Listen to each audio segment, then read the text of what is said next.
I'm Bar Gordon from Beit-El Institutions, launching today a new series called U.S. Jewish Lay Leaders, Opinions That Matter. Some Jewish businessmen take that extra step to dedicate their time and ability towards Jewish community issues, towards political action, and of course, towards the state of Israel.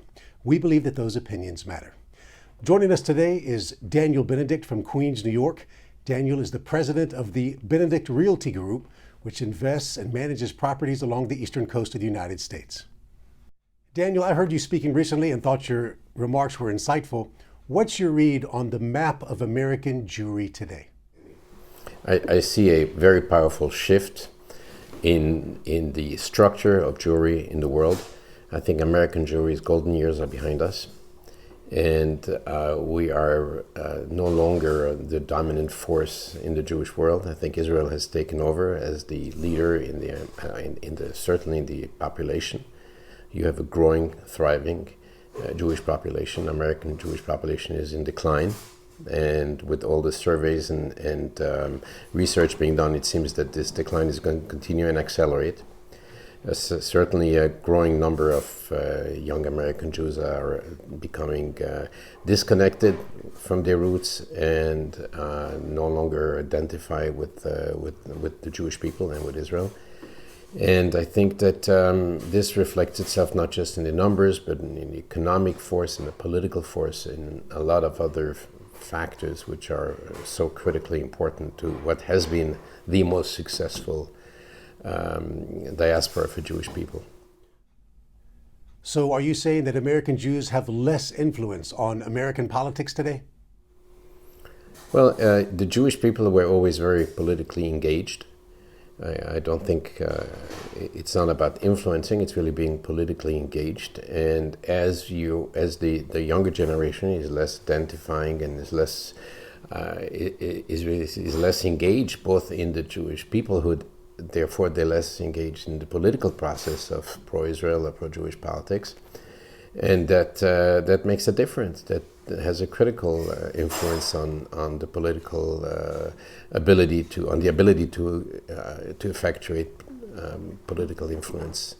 And I think that from an economic point of view too, there have been enormous shifts in what had traditionally been a strong support economically of the Jewish population, and jobs are changing, and I think that the economic picture is changing drastically, and there is a shift, a tectonic shift in the young generation to the left, to the concept that what they call now is a democratic socialism, and despite the fact that that's an oxymoron, and eventually some strong person takes over and a strong man takes over, and as we've seen in other failed socialist systems, it's what's going to happen here too.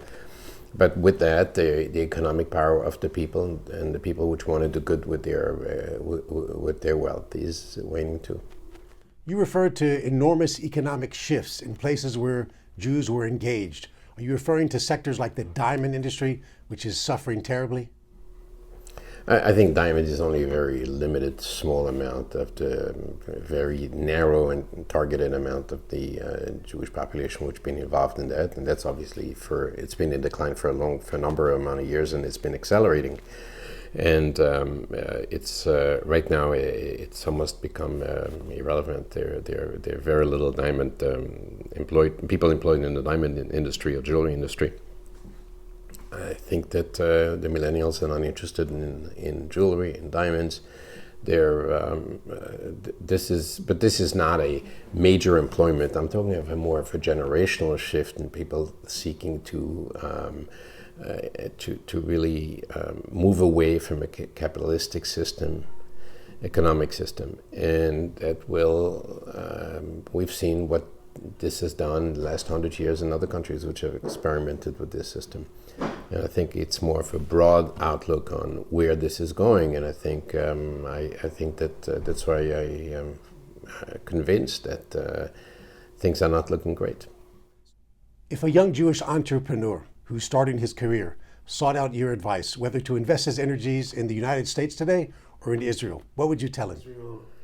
I would tell the young people to move to Israel. Those which want to be engaged, which want to feel a part of the Jewish people. Those who want to be in an environment where there's great hope and opportunity.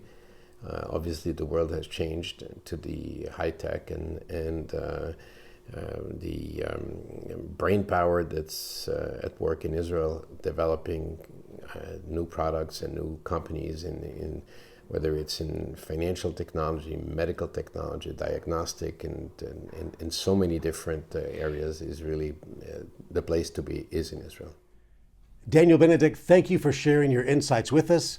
We invite all of our readers to engage with Israel by joining our email lists at the site below, beitelinstitutions.com/subscribe. There's multiple lists covering subjects like political analysis, Land of Israel Torah teachings, and much more.